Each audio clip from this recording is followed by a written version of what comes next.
আসসালামু আলাইকুম প্রিয় শিক্ষার্থী, ইজি পাঠশালার পক্ষ থেকে আপনাদের সবাইকে আজকের সেশনে স্বাগত জানাচ্ছি। আমি আহমেদ সোহাগ। আমরা নিয়মিতই বাংলা ব্যাকরণ এবং বাংলা উচ্চারণ যে আছে এই টপিকটার উপরে অনেকগুলো ক্লাস নিয়েছি। আমরা আজকেও বাংলা ব্যাকরণের বাংলা উচ্চারণ যে টপিকটা আছে, যেটা ধ্বনিতত্ত্বের আলোচ্য বিষয়, এটা নিয়ে একটা বিস্তারিত ক্লাস করব। আজকে আমরা জানবো খুবই গুরুত্বপূর্ণ একটা বিষয়, সেটা হচ্ছে ক্ষীয় এর উচ্চারণটা। আসুন ক্লাসে যাওয়া যাক। খেয়াল করুন, এই যে ক্ষীয় বর্ণটা যে আছে, এই বর্ণটা সমান সমান কি, এটার উচ্চারণ নিয়ে আমরা পরে আলোচনা করব। এই বর্ণটা সমান সমান হচ্ছে ক যোগ মূর্ধন্য স। আমরা সাধারণত এইরকম উচ্চারণটা কস, এই উচ্চারণটা বাংলায় করি না, কিন্তু হিন্দিতে এইটা উচ্চারণটা সাধারণত ক স যে আছে এরকম উচ্চারণটাই করা হয়ে থাকে। তাহলে বাংলায় এটার উচ্চারণ কি হতে পারে? বাংলা এটার উচ্চারণ একটু খেয়াল করবেন। যদি এটা শব্দের প্রথমে থাকে তাহলে তার উচ্চারণ হবে খ বাংলায়, আর যদি এটা শব্দের মাঝে বা শেষে থাকে তখন তার উচ্চারণ হবে ক খ। দুইটা বর্ণ হবে ক খ। এটা হচ্ছে আপনাকে মাথায় রাখতে হবে। কখন? যখন শব্দের মাঝে হবে আর আরেকটা কি শেষে হবে। আর এটা কখন হবে? যখন শব্দের প্রথম বর্ণে হবে। কোন বর্ণে? প্রথম বর্ণে। এবার একটু খেয়াল করুন, আমি এরকম কয়েকটা শব্দ লিখলাম। আমি লিখলাম ক্ষমা, একটা শব্দ লিখলাম। আর একটা শব্দ লিখলাম হচ্ছে ক্ষতি, আর একটা শব্দ লিখলাম হচ্ছে ক্ষয়। খেয়াল করুন, এখানে সবগুলো জায়গায় আমরা দেখতে পাচ্ছি এই ক্ষীয় যে আছে, ক্ষীয় শব্দের প্রথম বর্ণে ব্যবহৃত হয়েছে, তাই এটার উচ্চারণটা কী হবে? খ ম আকার। আবার এখানে ক্ষতি, এখানে পরবর্তী বর্ণে রস্বইকার থাকার কারণে খ হবে, ঠিক আছে, কিন্তু ক্ষয়ে ওকার হবে। ওকার কেন হয়েছে অটা, এটা নিয়ে একদম প্রথম ক্লাসে আলোচনা হয়েছে। আপনারা উচ্চারণের প্রথম ক্লাসটা দেখে নিলে আশা করি এটা বুঝতে পারবেন। হয়, একটু খেয়াল করতে হবে, এখানে কিন্তু ক্ষীয়র উচ্চারণ কার মতো হয়েছে? ক্ষয়ের মতো হয়েছে। তাহলে আশা করি সবাই প্রথম বর্ণে ক্ষীয় থাকলে তার উচ্চারণটা কি হবে এটুকু সবাই ক্লিয়ার হতে পেরেছেন।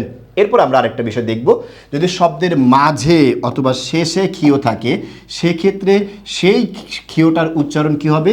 ক হসন্ত খ। কেমন? যেমন খেয়াল করুন, আমি একটা শব্দ লিখলাম, এখানে কি লিখছি শব্দটা বলুন তো? পরীক্ষা। এই যে শব্দটা আছে না, এই শব্দটার মধ্যে আমরা উচ্চারণ লিখলে প ওকার দিতে হবে। কেন? কারণ পয়ের সাথে একটা অ আছে। অয়ের পরের বর্ণে দীর্ঘইকার থাকলে অয়ের উচ্চারণ ও হয়ে যায়। এটা নিয়ে রুলস আছে এবং সেটা নিয়ে বিস্তারিত আলোচনা আছে আমারই এই উচ্চারণের ক্লাসে। আপনি প্রথম ক্লাসটা দেখে নেবেন। দীর্ঘইকার থাকলে হ্রস্বইকার হয় পরি, আর এটা যেহেতু শব্দের শেষে ক্ষীয় আছে তাই এটার উচ্চারণ হবে কি? ক আর খ। তখন এটা উচ্চারণটা কী হবে? পরীক্ষা। কী হবে বলুন তো? পরীক্ষা। এরকম যতগুলো আছে আপনি সবগুলো দেখবেন। আমি বললাম হচ্ছে এরকম লিখলাম অক্ষয়, একটু খেয়াল করুন, অক্ষয়। এই যে শব্দটা আছে এটার উচ্চারণটা কী হবে? অ, যেহেতু শব্দের মাঝে আছে তার মানে এটা হচ্ছে ক যোগ খ, অক্ষয়। এটা হচ্ছে এটার উচ্চারণ। সবাই আশা করি বিষয়টা পারবেন এবং বুঝতে পেরেছেন বিষয়টা। এখানে ক্ষীয়র উচ্চারণ নিয়ে আরেকটা আলোচনা আছে, সেই আলোচনাটা আমরা আসলে বিস্তারিতভাবে করব। এই জন্যই ক্ষীয় নিয়ে আমরা একটা সুন্দর একটা আলোচনা শুরু করেছি। এবার একটু খেয়াল করুন, সেই আরেকটা আলোচনা যে আছে সেটা কি। দেখুন, এই ক্ষীয়টা কিন্তু শব্দের দ্বিতীয় বর্ণে হতে পারে। কোন বর্ণে একটু বুঝে নেন। ক্ষীয় যদি শব্দের দ্বিতীয় বর্ণ হয় তাহলে পূর্বের বর্ণে কোনো কার না থাকলে পূর্বের বর্ণে ও কার হবে। কথাটা বোঝেন নাই? না বুঝলেও সমস্যা নাই, এই দিকে খেয়াল করুন। আমি একটা শব্দ লিখলাম এইরকম দক্ষ। এখানে ক্ষীয় শব্দের কত নম্বর বর্ণে আছে? শব্দের দ্বিতীয় বর্ণে আছে। খেয়াল করছেন বিষয়টা? ক্ষীয় শব্দের কত নম্বর বর্ণে আছে? দ্বিতীয় বর্ণে আছে। দ্বিতীয় বর্ণে থাকার কারণে তার পূর্বের বর্ণে, দেখুন তো যেই বর্ণটা আছে পূর্বে প্রথম বর্ণ, সেই বর্ণে কি কোনো কার আছে? না। যদি কার না থাকে আর ক্ষীয় দ্বিতীয় বর্ণে থাকে তাহলে এই বর্ণে একটা ওকার হবে। কী হয় বলুন তো? ওকার। কেমন? দৌকার দো। আর এটার উচ্চারণ কি হবে সেটা তো আমরা আগেই আলোচনা করেছি, দক্ষ। ঠিক একই রকমভাবে আমি আরেকটা শব্দ লিখলাম এইরকম। এই শব্দটার উচ্চারণ তাহলে কী হয় বলুন তো? পক্ষ। কারণ ক্ষীয় কত নম্বর বর্ণে আছে? দ্বিতীয় বর্ণে। আবার প্রশ্ন করেন না যে এখানে ক আর খ কেন হলো? কারণ শব্দের মাঝে বা শেষে ক্ষীয় থাকলে সেক্ষেত্রে ক্ষীয়র উচ্চারণ কি হয়? ক হসন্ত যোগ খ। আমি আশা করি বিষয়টা ক্লিয়ার করতে পেরেছি। এবার আপনি একটু খেয়াল করুন, এরকম যতগুলো আছে, কক্ষ একটা শব্দ আছে, এই শব্দের ক্ষেত্রে কিন্তু আপনি সেম উচ্চারণটা পাবেন। এটার উচ্চারণটা কি হবে? কোক, খকার খো, কক্ষ। ক্লিয়ার বিষয়টা? এখন কথা হচ্ছে ক্ষীয় শব্দের দ্বিতীয় বর্ণেই আছে। কোন বর্ণে বলুন তো? দ্বিতীয় বর্ণেই আছে। কিন্তু কথা হচ্ছে ওই দ্বিতীয় বর্ণে থাকা সত্ত্বেও ওই ক্ষীয়টা আরেকটা বর্ণের সাথে আবার যুক্ত আছে, তখন কিন্তু আর সেই পূর্বের বর্ণের ওকারটা হবে না। কথা বুঝতে পেরেছেন? দ্বিতীয় বর্ণে আছে কিন্তু সেটার সাথে একটা কি আছে? যুক্ত বর্ণ আছে। আমি এরকম করে লিখলাম, দ্বিতীয় বর্ণ প্লাস যুক্ত বর্ণ আছে, আরেকটা বর্ণ আছে এটার সাথে। তাই আগের বর্ণে আর ওকারটা হবে না। যদি না বোঝেন তাহলে উদাহরণ দুটো একটু ভালো করে খেয়াল করেন, একদম পুরোপুরি ক্লিয়ার হয়ে যাবেন ইনশাআল্লাহ, আশা করছি। দেখুন এখানে আমি দুটো শব্দ লিখলাম, একটা শব্দ লিখলাম হচ্ছে লক্ষ্য, আরেকটা শব্দ লিখলাম হচ্ছে লক্ষ্য। একটু খেয়াল করুন, এই একটা লক্ষ্য আর এটা হচ্ছে লক্ষ্য।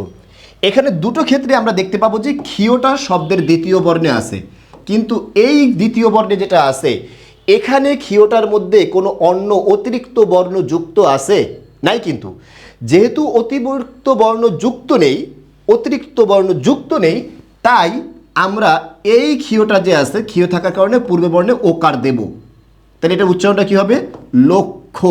কিন্তু এখানে ক্ষীয় আছে, ক্ষীয়র সাথে কিন্তু জফলা আছে, অর্থাৎ অন্য বর্ণ আছে। অন্য বর্ণ থাকার কারণে পূর্ববর্তী বর্ণে আর ওকার দেয়া যাবে না। তখন এটা উচ্চারণটা কী হবে? এটার উচ্চারণটা হবে লক্ষ্য। আশা করি এটুকু সবাই বুঝতে পেরেছেন। আরও দুইটা উদাহরণ দেখেন, একদম পানির মতো ক্লিয়ার হয়ে যাবেন শব্দ বিষয়টা। আমি লিখলাম হচ্ছে এই একটা শব্দ লিখলাম লক্ষণ, এই একটা শব্দ লিখলাম লক্ষণ, আর এটা লিখলাম হচ্ছে লক্ষণ। কি লিখলাম বলুন তো? লক্ষণ, রামের ভাই লক্ষণ। একটু খেয়াল করেন, প্রথম শব্দটা কি আছে? ক্ষীয় দ্বিতীয় বর্ণে আছে, কিন্তু পূর্বের বর্ণে কোনো কার নেই, তাই এখানে আমরা ওকার দেব, তাই না? তখন উচ্চারণটা কি হবে? এরকম হবে, লক্ষণ। আশা করি সবাই ক্লিয়ার। কিন্তু কথা হচ্ছে এখানে ক্ষীয় দ্বিতীয় বর্ণে আছে, পূর্বের বর্ণে কোনো কার নেই, তাহলে এখানে কি ওকার দেয়া যাবে না? কেন দেয়া যাবে না? কারণ হচ্ছে এই ক্ষীয়টার সাথে আরও একটা বর্ণ যুক্ত আছে, মফলা, তাই পূর্বের বর্ণে আর এখানে ওকার দেয়া যাবে না। তখন এটার উচ্চারণটা কী হবে? এটার উচ্চারণটা হবে লক, এটার উচ্চারণটা হবে খন, লক্ষণ। আশা করি ক্ষীয় এর উচ্চারণজনিত আপনারা যতগুলো সমস্যা ফেস করেছেন এ যাবৎকালে, সবগুলো সমস্যার সমাধান আমি এই ভিডিওতে বা এই ক্লাসে আনতে পেরেছি।